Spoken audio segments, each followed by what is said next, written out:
चलिए दोस्तों, आज हम बहुत ही महत्वपूर्ण टॉपिक पर आज डिस्कशन करेंगे। ये केमिस्ट्री के न्यूमेरिकल से है।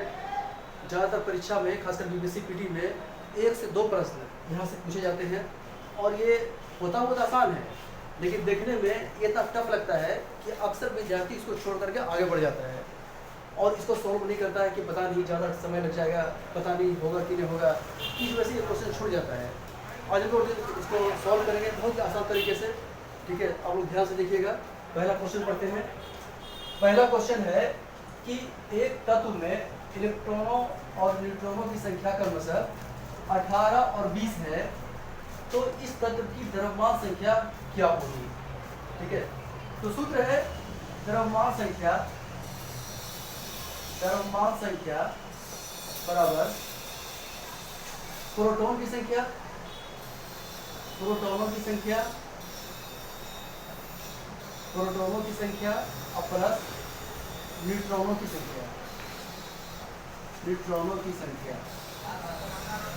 ये फार्मूला होता है। ठीक है, अब फार्मूला का अनुसार देखेंगे कि यहाँ पर मिल रहा है कि नहीं मिल रहा है। तो यहाँ क्या हुआ, इलेक्ट्रॉन की संख्या और न्यूट्रॉन की संख्या, यहाँ प्रोटॉन की संख्या और न्यूट्रॉन की संख्या। तो जान लें एक बात कि इलेक्ट्रॉन की संख्या बराबर होता है प्रोटॉन की संख्या, यानी इलेक्ट्रॉनों की संख्या बराबर प्रोटॉनों की संख्या, ये बराबर होता है, दोनों बराबर होता है। तो हम लोग लिख सकते हैं ऐसा कि इलेक्ट्रॉन के जगह पर हम प्रोटॉन को इसे लिख सकते हैं, एक दूसरे बराबर है, या इलेक्ट्रॉन की संख्या को माने या प्रोटॉन की संख्या को माने। तो प्रोटॉन की संख्या बराबर है इलेक्ट्रॉन की संख्या। इलेक्ट्रॉन की संख्या कितना है, 18 है, तो 18 लिख दिया, प्लस का चिन्ह उतार दिया। न्यूट्रॉन की संख्या 20 है, तो 20 उतार दिया। ठीक है, अब इसको जोड़ देते हैं, 18 और 20 हो जाता है 38, और यही है आंसर। कितना आसान था, सिर्फ थोड़ा सा मेहनत करने की जरूरत है, थोड़ा सा प्रैक्टिस करने की जरूरत है, बहुत आसान तरीके से ये बन जाता है और 1 से 2 प्रश्न आपको फ्री में मिलेगा और आप आसानी से सॉल्व कर जाएंगे। आगे देखते हैं। दिया हुआ है प्लूटोनियम न्यूक्लाइड, यानी ऐसा दिया हुआ है कि नाभिक में न्यूट्रॉनों की संख्या क्या होगी। न्यूट्रॉनों की संख्या क्या होगी पूछा है, इसको पहले जान लेते हैं। ये जो नीचे है इसको कहा जाता है इलेक्ट्रॉन की संख्या,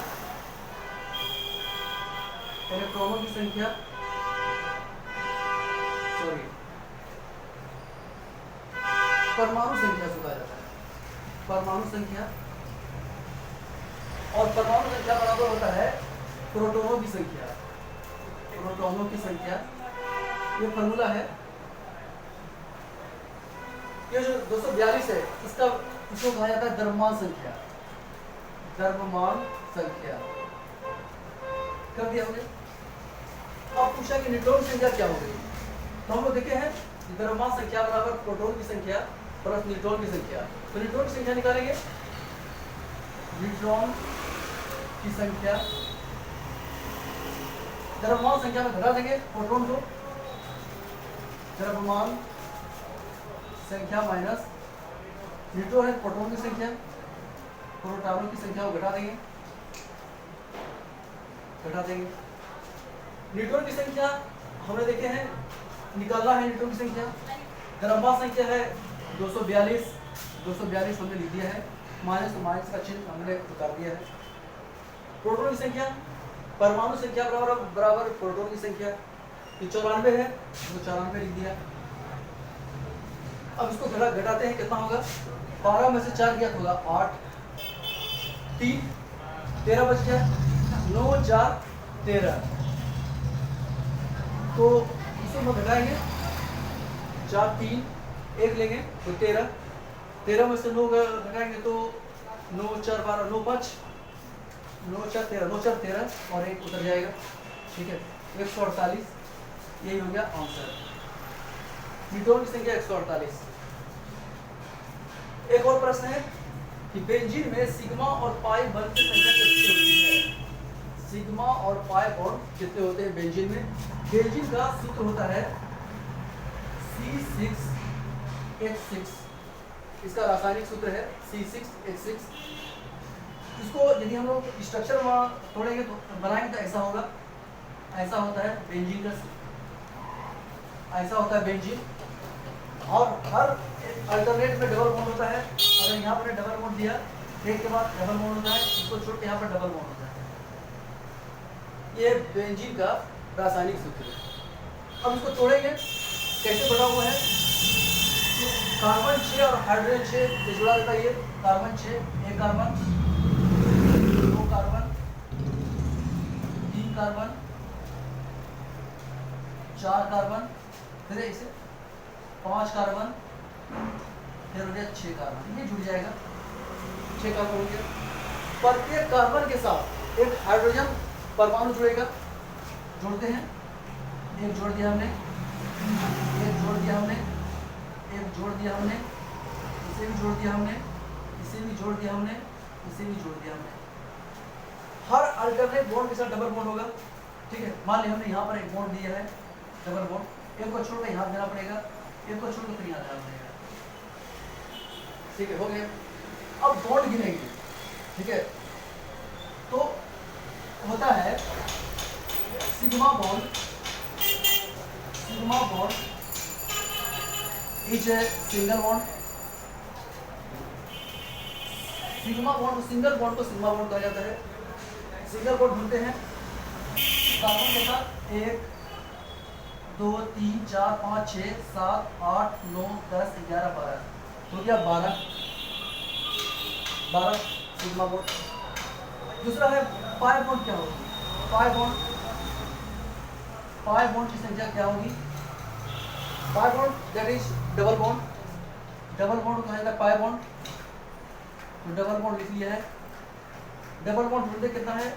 1 2 3 है डबल बॉन्ड, और सही हो गया आंसर। यही हमें ढूंढना था, हमने ढूंढ लिया। कितना आसान है, बस एक धैर्य से इत्मीनान से क्वेश्चन को सॉल्व करना है, और एकदम मिनटों में, क्या मैं तो बोलता हूँ कि सेकंडों में बन जाएगा। एक और देखते हैं, कहा है कि क्या क्वेश्चन प्रश्न पढ़ते हैं कि एक सुरंग में 2 प्रोटॉन, 2 न्यूट्रॉन और 2 इलेक्ट्रॉन हो, तो उस तत्व की द्रव्यमान संख्या क्या कितनी होगी? ठीक है, एक सुरंग में ऐसा कुछ है कि 2 प्रोटॉन, 2 न्यूट्रॉन और 2 इलेक्ट्रॉन है, तो उस तत्व की द्रव्यमान संख्या क्या होगी? तो द्रव्यमान संख्या बराबर, द्रव्यमान संख्या बराबर, 1 मिनट रखते हैं।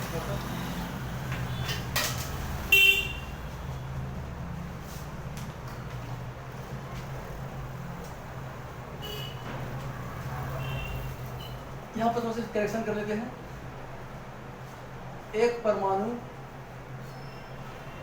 के तत्व में, एक परमाणु के तत्व में 2 प्रोटॉन, 2 इलेक्ट्रॉन और 2 न्यूट्रॉन और 2 इलेक्ट्रॉन है, तो उस तत्व की द्रव्यमान संख्या क्या होगी? तो फार्मूला देखते हैं। द्रव्यमान संख्या बराबर प्रोटॉन की संख्या, प्रोटॉनों की संख्या प्लस न्यूट्रॉनों की संख्या। पहले भी हम कर चुके हैं इसको, न्यूट्रॉनों की संख्या। ठीक है, तो जोड़ते हैं, निकालना है हमको द्रव्यमान संख्या है। प्रोटॉन की संख्या 2 है, 2 लिख दिया है, प्लस तो प्लस उतार दिए हैं। न्यूट्रॉन की संख्या भी 2 है, तो 2 लिख दिया। कितना हो गया? 4। तो यही हो गया आंसर। कितना आसान था। एक ही प्रश्न है, दोनों को रखता है, बना दिया मैंने। इसमें है कि एक सुरंग में 100 वाट क्षमता वाला 5 बल्ब लगातार 20 घंटे तक जलाए जाते हैं, तो संपूर्ण विद्युत धारा खर्च कितनी होगी? ऑप्शन है 1 यूनिट, 2 यूनिट, 10 यूनिट, 20 यूनिट।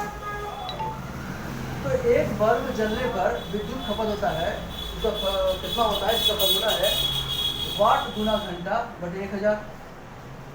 वाट दिया हुआ है, वाट कितना जलाया गया है? तो वाट 100 जलाया गया है, तो 100 में लिख दिया है। कितना घंटा जलाया? तो 20 घंटा। ठीक है, और बटे 1000 को वैसे उतार दिया है। काट दिया, 1 0 1 0, 2 0 फिर 2 0 काट दिया है, बच गया 2, तो ये 2 यूनिट। यही 2 यूनिट जो है हो गया हमारा आंसर। ठीक है, लेकिन अभी रुकना है, पूछ रहा है कि 1 यूनिट 1 बल्ब जलाएंगे तो देखिए यहाँ कितना है, 5 बल्ब जलाएंगे। तो जब 5 बल्ब जलाएंगे, 5 बल्ब को जलाने पर कितना विद्युत खपत होगा? 5 गुना 2, 10 यूनिट। ये हो गया आंसर। 10 यूनिट दिया हुआ है, सी हो गया आंसर। ये 5 टैग था, वो बताना था ताकि आप जो एग्जामिनेशन हॉल में जो है अच्छे से सोल्व करें। ठीक है, अगर मेरा वीडियो अच्छा लगा हो तो हमारे वीडियो को लाइक करें, हमारे चैनल को सब्सक्राइब करें। धन्यवाद, थैंक यू।